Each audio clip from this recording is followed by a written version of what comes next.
Hello and welcome to Altitude IAS. और आप लोग देख रहे हैं PYQ2 MCQ। और हम इसके अंतर्गत प्रीलिम्स के क्वेश्चंस देखते हैं प्रीवियस ईयर के, और नए क्वेश्चंस भी देखते हैं, बट जो टॉपिक रिलेटेड होता है उससे। और आज का जो हमारा टॉपिक है वो फर्स्ट टॉपिक थोड़ा सा ये बिगड़ गया है आज आज आप ऐसे ही मैनेज कर लीजिए।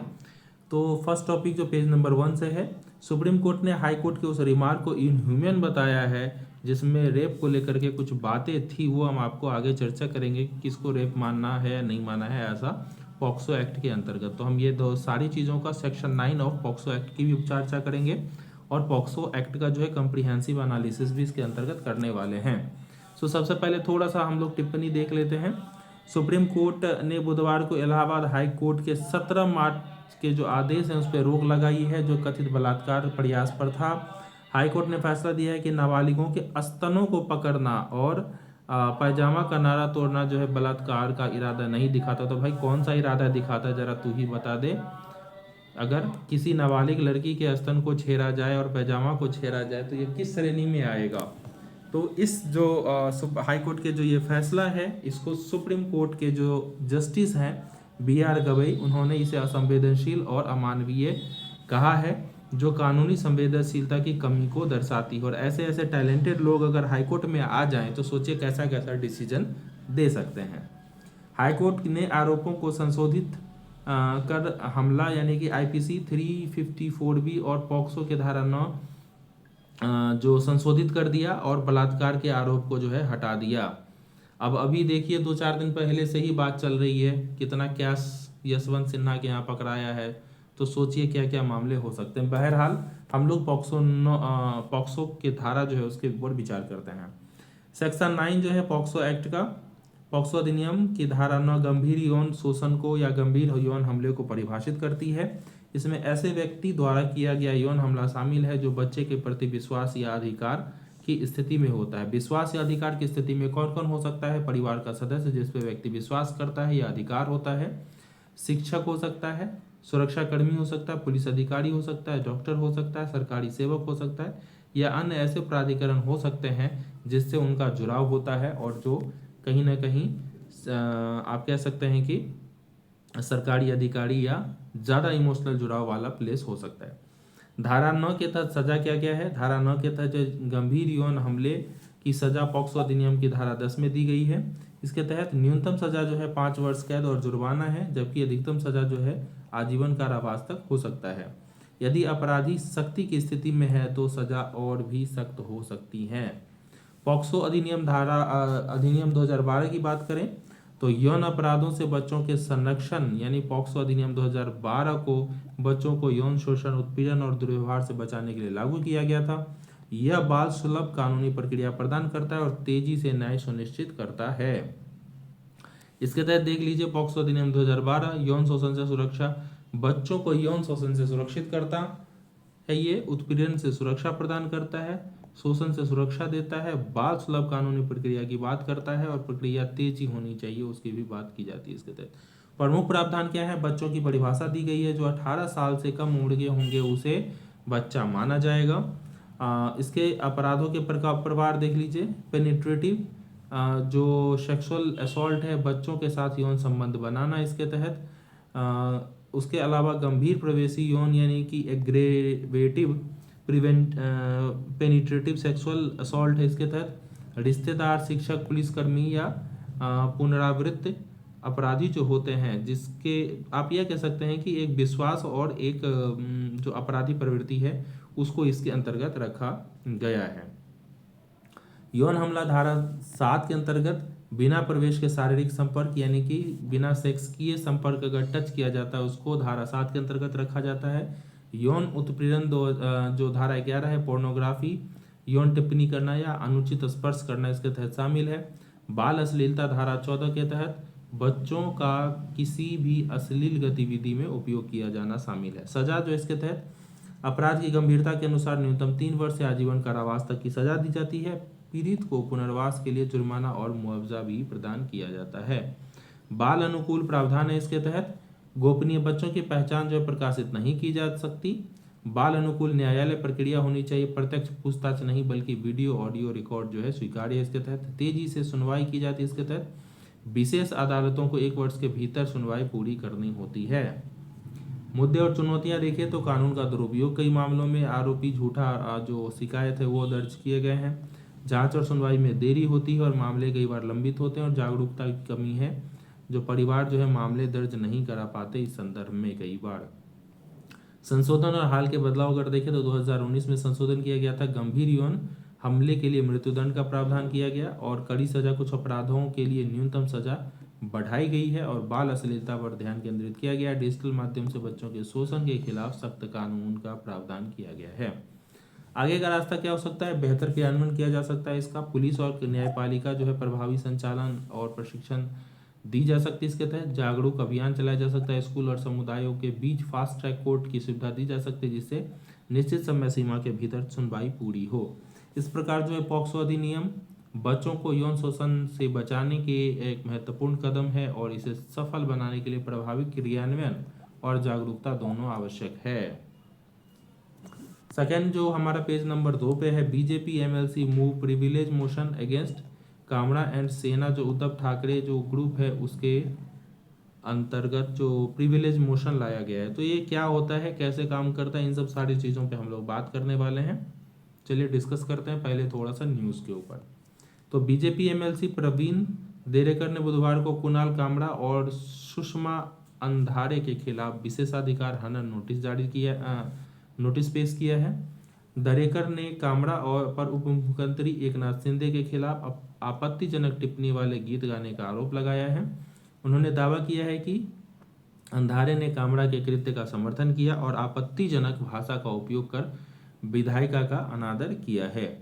यह नोटिस परिषद अध्यक्ष राम शिंदे की मंजूरी का इंतजार कर रहा है, फिर विशेषाधिकार समिति तक ये पहुंचेगा और फिर जांच होगी इसके मामले में। तो इस संदर्भ में हम लोग थोड़ा सा विशेषाधिकार प्रस्ताव की बात करेंगे। विशेषाधिकार प्रस्ताव जो है एक संसदीय प्रक्रिया है जिसका उपयोग तब किया जाता है जब सांसद को लगता है कि उनके विशेषाधिकारों या सदन की गरिमा का उल्लंघन किया गया है। यह एक गंभीर विषय है क्योंकि यह सुनिश्चित करता है कि सांसद बिना किसी बाधा या डरे अपने कर्तव्यों का पालन कर सके। कानूनी और संवैधानिक अगर प्रावधानों की बात करें तो अनुच्छेद 105 के तहत जो है सांसदों के विशेषाधिकार का प्रावधान है और 194 के तहत जो है विधायक विधानसभा में विधायकों के विशेषाधिकार का समान अधिकार प्राप्त है। इस विशेषाधिकार में संसद के स्वतंत्र रूप से बोलने का अधिकार, सदन के भीतर किए गए कार्यों के लिए कानूनी कार्यवाही से छूट का अधिकार और कुछ मामलों में गिरफ्तारी से भी सुरक्षा शामिल होती है। विशेषाधिकार प्रस्ताव के आधार क्या होते हैं? सदन को गुमराह करना, गोपनीयता का उल्लंघन करना, सांसदों को उनके कर्तव्य निभाने से रोकना, धमकी और डराना, ये सारे जो है विशेषाधिकार प्रस्ताव के आधार बन सकते हैं। प्रक्रिया क्या है? फर्स्ट स्टेप में प्रस्तुत किया जाता है। कोई भी सांसद लोकसभा अध्यक्ष या राज्यसभा सभापति को विशेषाधिकार प्रस्ताव प्रस्तुत कर सकता है। जांच होती है, उसके बाद अध्यक्ष या सभापति तय करते हैं कि प्रस्ताव स्वीकार किया जाए या नहीं किया जाए। ये बात ध्यान रखिएगा कि अध्यक्ष और सभापति के पास हमेशा ये पावर होता है कि किसी भी प्रस्ताव को स्वीकार करना है या अस्वीकार करना है, क्योंकि वो पप्पा होता है। जैसे घर में पप्पा जी होते हैं सबसे सुपर पावरफुल, कोई बात करनी है या नहीं करनी है, उसी तरीके से जो अध्यक्ष और सभापति होते हैं उनको पूरा राइट होता है प्रस्ताव को स्वीकार करने या अस्वीकार करने के लिए। विशेषाधिकार समिति गठित की जाती है। प्रस्ताव अगर स्वीकार किया जाता है तो जांच के लिए विशेषाधिकार समिति के पास भेज दिया जाता है। रिपोर्ट आगे प्रस्तुत की जाती है। समिति अपनी सिफारिशों के साथ रिपोर्ट प्रस्तुत करती है और संसद का आखिरी निर्णय होता है। संसद रिपोर्ट पर बहस करती है और चेतावनी, जुर्माना और निलंबन जैसे कदम भी उठा सकती है। इस प्रकार जो विशेषाधिकार प्रस्ताव संसद की गरिमा और स्वतंत्रता को बनाए रखने के लिए एक महत्वपूर्ण साधन है। यह सुनिश्चित करता है कि सांसद बाहरी दबाव से मुक्त होकर काम कर सके और लोकतांत्रिक मूल्यों को बनाए रखे। अगला हमारा पेज नंबर 4 से है। सेंटर जो है slams biased report by US commission on religious freedom. अब देखिए, ऐसे तो बहुत सारी बातें हैं करने के लिए, लेकिन कुछ बातें मैं आपको कहना चाहता हूँ कि अगर कोई रिपोर्ट ऐसी आती है वेस्टर्न कंट्रीज की, जो रिपोर्ट गवर्नमेंट के फेवर में होती है, तो उसको गवर्नमेंट सहज स्वीकार भी करती है ना। यहाँ तक कि जो हमारे प्रधानमंत्री, वित्त मंत्री और जो होम मिनिस्टर होते हैं वो सारे उसको कोड भी करते हैं संसद के अंतर्गत भी। लेकिन जब कुछ रिपोर्ट ऐसी आती है जो एक्सेप्टेंस नहीं होता तो उसे बायस्ड करार दे दिया जाता है।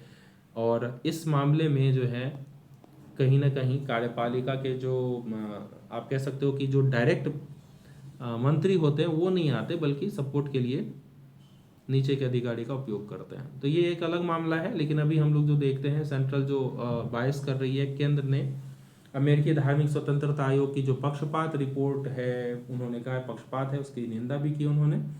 तो भारत ने बुधवार को USCIRF की 2025 रिपोर्ट की आलोचना की, जिसमें धार्मिक अल्पसंख्यकों पर हमले का आरोप लगाया गया है। USCIRF ने भारत को विशेष चिंता का देश नामित, यानी कि कंट्री ऑफ पर्टिकुलर कंसर्न के अंतर्गत रखा है और सैंक्शन की मांग की है, नामित करने और इसकी खुफिया एजेंसी पर प्रतिबंध लगाने की सिफारिश की है।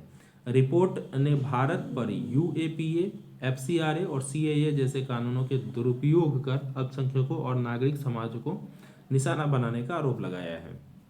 दो बातें इसमें, अल्पसंख्यक को भी और नागरिक समाज को। तो अगर आपसे ये क्वेश्चन पूछा जाए कि ये जो है केवल अल्पसंख्यकों के ऊपर डाटा जारी करता है या निष्कर्ष निकालता है, तो ऐसा नहीं है, इसमें नागरिक समाज भी इन्वॉल्व है। MEA जो मिनिस्ट्री ऑफ एक्सटर्नल अफेयर्स है, रणधीर जायसवाल ने रिपोर्ट को राजनीतिक प्रेरित बताया है और उसे भारत के लोकतंत्र पर हमला बताया है। USCIRF और विशेष चिंता वाले देश के बारे में हम लोग बात करें तो USCIRF, इसका full form United state commission on international religious freedom है। ये इंडिपेंडेंट ऑर्गेनाइजेशन है, स्वतंत्र अमेरिकी सरकारी निकाय है, जो वैश्विक धार्मिक स्वतंत्रता की निगरानी करता है और नीति निर्माताओं को सलाह देता है। इसे 1998 में अंतर्राष्ट्रीय धार्मिक स्वतंत्रता अधिनियम द्वारा स्थापित किया गया था। ये जो है हर साल रिपोर्ट जारी करता है और धार्मिक स्वतंत्रता के उल्लंघन के आधार पर देशों को वर्गीकृत करता है। विशेष चिंता वाले देश क्या होते हैं? Country of particular concern. तो ये एक सर्वोच्च दर्जा होता है जो अमेरिकी विदेश विभाग द्वारा उन देशों को दिया जाता है जहां धार्मिक स्वतंत्रता के गंभीर उल्लंघन में लिप्त होने के प्रमाण प्राप्त होते हैं। यह दर्जा अमेरिकी सरकार को इन देशों पर कूटनीतिक दबाव, प्रतिबंध और अन्य कार्रवाई की अनुमति देता है। ये CPC की सिफारिश करता है और लेकिन अंतिम निर्णय अमेरिकी विदेश विभाग द्वारा लिया जाता है कि क्या कार्रवाई किसके ऊपर करनी है या नहीं करनी है। CPC के मानदंड क्या है, ये महत्वपूर्ण है जानने के लिए। धार्मिक स्वतंत्रता की व्यवस्थिति, निरंतर और गंभीर उल्लंघन अगर होता है तो इसमें रख सकते हैं। राज्य द्वारा प्रायोजित उत्पीड़न हो, जैसे जबरन धर्म परिवर्तन, भेदभाव, धार्मिक अल्पसंख्यकों के खिलाफ हिंसा, धार्मिक समूहों को कानून और नीतियों के माध्यम से दबाना जो कि पूजा, अभिव्यक्ति और सभा को प्रतिबंधित करते हैं। तो ये जो तीन जो आधार हैं, मापदंड हैं, इसके माध्यम से किसी भी कंट्री को क्राइटेरिया दिया जाता है कंसर्न के अंतर्गत। हाल की जो घोषणा है वो देख लीजिए। तो हाल ही में वर्षों में चीन, पाकिस्तान, ईरान, उत्तर कोरिया, म्यांमार जैसे देशों को CPC घोषित किया गया है। USCIRF ने कई बार भारत को CPC दर्जा देने की सिफारिश की है, लेकिन अमेरिकी सरकार ने इसे आधिकारिक रूप से लागू नहीं किया है। इस प्रकार जो है USCIRF और CPC दर्जा वैश्विक मानवाधिकार और कूटनीतिक संबंधों में महत्वपूर्ण भूमिका निभाता है। यह वास्तविक चिंताओं को उजागर करता है, लेकिन इसे राजनीतिक और रणनीतिक हितों से प्रभावित होने के लिए भी आलोचना झेलनी पड़ती है। अगला हमारा है पेज नंबर 8 पे, जो नेक्स्ट टॉपिक है गोइंग इलेक्ट्रिक व्हीकल्स को लेकर के ये न्यूज़ है। इलेक्ट्रिक व्हीकल्स को प्रमोट करने के लिए क्या क्या संशोधन और क्या क्या कदम उठाए जा रहे हैं, उसके ऊपर हम लोग इसमें चर्चा करने वाले हैं। भारत ने 2025-26 बजट में 35 इलेक्ट्रिक व्हीकल बैटरी और 28 मोबाइल बैटरी घटकों पर आयात शुल्क को माफ किया है। वित्त मंत्री निर्मला सीतारमण द्वारा घोषित किया गया है। इसका उद्देश्य घरेलू इलेक्ट्रिक व्हीकल निर्माण और स्वच्छ तकनीकी को बढ़ावा देना है। चीन में BYD ने 5 मिनट चार्ज 500 किलोमीटर रेंज वाला इलेक्ट्रिक व्हीकल पेश किया है, जो पारंपरिक वाहनों को चुनौती देता है। बैटरी जो है इलेक्ट्रिक व्हीकल लागत को 40%, भारत में अपनाने में बाधा, शुल्क कटौती लागत और तेल निर्माता निर्भरता कम करने का लक्ष्य रखती है। इलेक्ट्रिक व्हीकल्स के बारे में हम लोग थोड़ा सा जानकारी प्राप्त करेंगे और ये कैसे लाभ प्रदान करेगा ये भी हम लोग थोड़ा सा देखते हैं। तो इलेक्ट्रिक वाहन जो है वे वाहन होते हैं जो पारंपरिक पेट्रोल और डीजल के बजाय विद्युत शक्ति से चलते हैं, यानी कि डीजल और पेट्रोल इसमें जरूरत नहीं होती। जैसे हम लोग इलेक्ट्रिक व्हीकल्स सबसे ज़्यादा ऑटो वगैरह यूज़ करते हैं। ये ऊर्जा को संग्रहित और आपूर्ति करने के लिए rechargeable battery lithium ion battery का उपयोग करता है।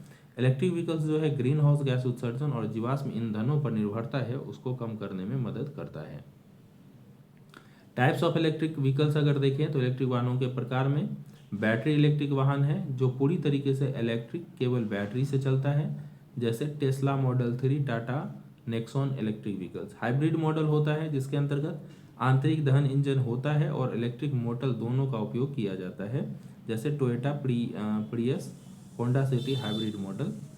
अगला है हमारा plug in hybrid electric vehicle. इसके तहत जो है हाइब्रिड इलेक्ट्रिक व्हीकल के समान लेकिन इसमें बड़ी बैटरी होती है जिसमें बाहरी रूप से चार्ज किया जाए, मतलब आप उसको निकाल के भी चार्ज कर सकते हैं। उदाहरण Mitsubishi Outlander PHEV, Volvo XC90 PHEV। Fuel cell electric vehicles भी एक होता है जो हाइड्रोजन फ्यूल सेल का उपयोग कर विद्युत उत्पन्न करता है। उदाहरण टोयोटा मिराई और हुंडई का नेक्सो। तो ये सारे प्रकार हैं इलेक्ट्रिक व्हीकल्स के। लाभ क्या क्या होते हैं? ये इको फ्रेंडली होता है, यानी कि पर्यावरण के अनुकूल होता है। कोई टेल पाइप उत्सर्जन नहीं होता, इसमें प्रदूषण इसमें कम होता है। कम संचालन लागत होता है, बिजली डीजल पेट्रोल से सस्ती होती है। एनर्जी इफिशियंसी जो ऊर्जा दक्षता है वो इलेक्ट्रिक व्हीकल ऊर्जा का 85 से 90% जो है गति में बदलते हैं, जबकि IEC जो होता है वो 20 से 30% तक काम करते हैं। इसका रख रखाव बहुत कम होता है, कम चलने वाले हिस्से इसीलिए कम टूट फूट होते हैं। इसमें सरकारी प्रोत्साहन दिया गया इसके तहत। फेम जो है फास्टर एडप्टेबल जो इलेक्ट्रिक व्हीकल्स है योजना के तहत सब्सिडी और कर रियायतों और प्रोत्साहन इसके तहत दिया जाता है। चुनौतियां क्या क्या हैं? उच्च प्रारंभिक लागत, जो स्टार्टिंग में बैटरीज वगैरह जो खरीदते हैं वो महंगे होते हैं। चार्जिंग ढांचे की कमी पाई जाती है, जैसे पेट्रोल तो मिल जाता है लेकिन चार्जिंग ढांचे की कमी होती है। लेकिन पेट्रोल पंप पे क्या होता है ना कि आप पेट्रोल लेकर के तो निकल जाएंगे, लेकिन चार्जिंग करने के लिए क्या करना पड़ता है, वहाँ गाड़ी को रखना पड़ता है, तो ऐसे में भीड़ भाड़ जो है बढ़ सकती है। बैटरी रिसाइकलिंग और निस्तारण की समस्या देखने को मिलती है। पुरानी लिथियम आयन बैटरी का उचित निस्तारण एक चुनौतीपूर्ण कार्य है। सीमित रेंज की चिंता है इसमें। प्रति चार्ज इलेक्ट्रिक व्हीकल की जो सीमित यात्रा दूरी जो होती है वो सीमित होती है। भारत में इलेक्ट्रिक व्हीकल के लिए सरकारी पहल फेम इंडिया मिशन के बारे में हम लोग बात कर रहे थे। Faster adaptation and manufacturing of hybrid and electric vehicles, ये जो इलेक्ट्रिक व्हीकल को अपनाने के लिए सब्सिडी और चार्जिंग इंफ्रास्ट्रक्चर पर फोकस करता है। राष्ट्रीय विद्युत गतिशील मिशन योजना के बारे में अगर हम देखें, national electric mobility mission plan, तो भारत में इलेक्ट्रिक व्हीकल निर्माण का केंद्र बनाने की योजना है और इसके तहत उत्पादन से जुड़ी प्रोत्साहन योजना भी है, जिसे production linked incentive scheme for advance chemistry cell हम लोग कह सकते हैं। ये बैटरी उत्पादन बढ़ाने की प्रोत्साहन देती है। राज्य स्तरीय इलेक्ट्रिक व्हीकल नीतियां हैं। दिल्ली, महाराष्ट्र और तमिलनाडु जैसे राज्य इलेक्ट्रिक व्हीकल को बढ़ावा देने के लिए सब्सिडी देते हैं। भारत में इलेक्ट्रिक व्हीकल का भविष्य देख लीजिए तो 2030 तक 30% इलेक्ट्रिक व्हीकल अपनाने का लक्ष्य रखा गया है। बेहतर बैटरी तकनीक और चार्जिंग इंफ्रास्ट्रक्चर इलेक्ट्रिक व्हीकल अपनाने को तेज करेंगे। सरकारी नीतियां और प्रोत्साहन जो है इलेक्ट्रिक व्हीकल उद्योग को बढ़ावा देने में महत्वपूर्ण भूमिका निभा सकते हैं। इलेक्ट्रिक व्हीकल जो है भविष्य के लिए टिकाऊ परिवहन और एक पर्यावरण अनुकूल किफायती विकल्प हो सकता है। उच्च लागत और अवसंरचना सीमाओं के बावजूद सरकारी समर्थन और तकनीकी प्रगति इलेक्ट्रिक व्हीकल्स को व्यापक रूप में अपनाने में मदद करते हैं। अब हम आपको कुछ क्वेश्चन देखते हैं। 2019 का क्वेश्चन हमने आपको दिया है जो प्रीवियस ईयर क्वेश्चन है। संसद अयोग्यता निवारण अधिनियम 1959 कई पदों को लाभ के पद के आधार पर अयोग्यता से छूट देता है। बिल्कुल सही है। उपयुक्त अधिनियम 5 बार संशोधन किया गया है। लाभ का पद शब्द संविधान में स्पष्ट रूप से परिभाषित नहीं किया गया, तो 3 नंबर को अगर हम काट देना तो हमारा ऐसे भी आंसर हो गया, तो 5 बार यह संशोधन किया गया, ये सही हो जाएगा। थर्ड गलत क्यों है? क्योंकि लाभ का पद जो है संविधान में स्पष्ट रूप से परिभाषित नहीं किया गया, बल्कि इसे विभिन्न न्यायिक निर्णयों के माध्यम से व्याख्यायित किया जाता है। पर्पस जो है इस एक्ट का क्या उद्देश्य है? तो संसद अयोग्यता अधिनियम जो 1959 है, इसका उद्देश्य संविधान के अनुच्छेद 102(1)(a) के तहत कुछ पदों को अयोग्यता से छूट देना है।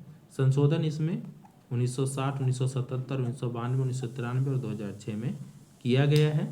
न्यायिक व्याख्या जो सर्वोच्च न्यायालय जो है लाभ के पद की व्याख्या वेतन, अधिकार, सुविधा और प्रभाव के आधार पर करती है। एक क्वेश्चन आपको दिया जा रहा है जो पॉक्सो अधिनियम से रिलेटेड है, उसकी धारा 9 और अन्य जो प्रावधान है पॉक्सो, उस पर आपको विचार करना है, जिसके 2025 में पूछे जाने की प्रायिकता हो सकती है। सेक्शन 9 जो है पॉक्सो अधिनियम की धारा 9 गंभीर यौन हमले को परिभाषित करता है, जिसमें वे मामले शामिल हैं जहां अपराधी बच्चे के प्रति विश्वास या अधिकार की स्थिति में होता है। बिल्कुल सही है, हमने अभी पढ़ा भी था।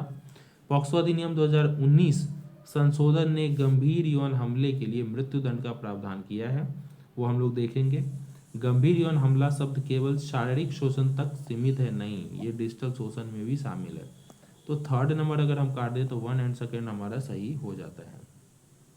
थर्ड गलत क्यों है? क्योंकि गंभीर यौन हमला जो है केवल शारीरिक शोषण तक सीमित नहीं है, बल्कि ये डिजिटल माध्यम से बच्चों के शोषण और बाल अश्लीलता के खिलाफ सख्त प्रावधान भी शामिल है। अगला क्वेश्चन जो है भारतीय संसद में विशेषाधिकार प्रस्ताव के संदर्भ में आपको विचार करना है। विशेषाधिकार प्रस्ताव तब लाया जा सकता है जब किसी सांसद को लगे कि उनके विशेषाधिकारों या सदन की गरिमा का उल्लंघन हुआ। ये बिल्कुल सही है। लोकसभा अध्यक्ष या राज्यसभा सभापति इस प्रस्ताव पर अंतिम निर्णय लेने का अधिकार होता है। इसको स्वीकृत करना है, नहीं स्वीकृत करना है, उस पर ये अंतिम अधिकार जो है लोकसभा के अध्यक्ष या राज्यसभा के सभापति लेते हैं। भारतीय संविधान के अनुच्छेद 105 सांसदों और विधायक दोनों के विशेषाधिकार की बात नहीं करता, बल्कि 105 सांसदों के, लेकिन विधानसभा के लिए 294 नंबर है, शायद हम लोग देख लेंगे। तो फर्स्ट एंड सेकेंड जो है हमारा सही है, थर्ड जबकि गलत है। थर्ड गलत क्यों है? क्योंकि अनुच्छेद 105 केवल सांसदों के विशेषाधिकार की बात करता है, जबकि अनुच्छेद 194 294 मुझे याद रह गया, ये 194 होगा। 194 राज्य विधानसभा के विधायकों को समान विशेषाधिकार देता है, इसीलिए थर्ड स्टेटमेंट गलत है। अगला जो क्वेश्चन है वो कंट्रीज ऑफ पर्टिकुलर कंसर्न जो संयुक्त राज्य अमेरिका द्वारा विशेष चिंता वाले देश की सूची जारी की जाती है धार्मिक मामलों के धार्मिक विषयों के मामले में। इस संदर्भ में आपको विचार करना है। किसी देश को CPC तब नामित किया जा सकता है यदि वह धार्मिक स्वतंत्रता के व्यवस्थित, निरंतर और गंभीर उल्लंघन के में लिप्त हो। बिल्कुल सही है। यह नामांकन संयुक्त राष्ट्र मानवाधिकार परिषद द्वारा नहीं किया जाता। संयुक्त राज्य अमेरिका का अंतर्राष्ट्रीय धार्मिक स्वतंत्रता आयोग सिफारिशें प्रदान करता है, लेकिन अंतिम नामांकन अमेरिकी विदेश विभाग द्वारा किया जाता है। थर्ड सही है। तो first and third is right. Second गलत क्यों है? क्योंकि इसे USCIRF द्वारा किया जाता है, न कि UNHRC के द्वारा।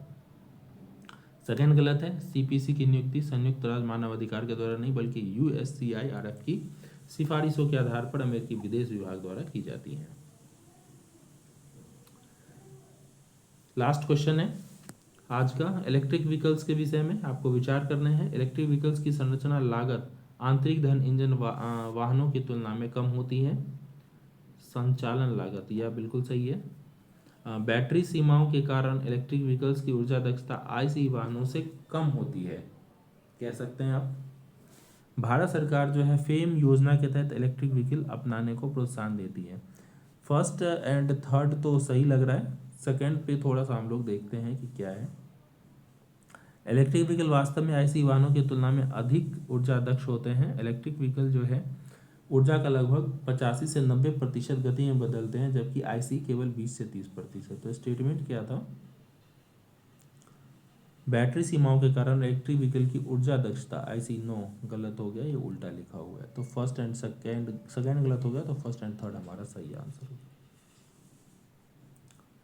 इस प्रकार जो आज का हमारा टॉपिक यहीं ख़त्म होता है। आपको अगर पसंद आए तो आप इसे लाइक करें, अपने फ्रेंड्स को शेयर करें, और कोई दिक्कत हो तो आप हमें कमेंट करें। सब्सक्राइब जरूर करें ताकि आपको न्यूज़ एनालिसिस मिलता रहे विद क्वेश्चंस। मिलते हैं कल विशेष सत्र के साथ, तब तक के लिए बहुत बहुत धन्यवाद।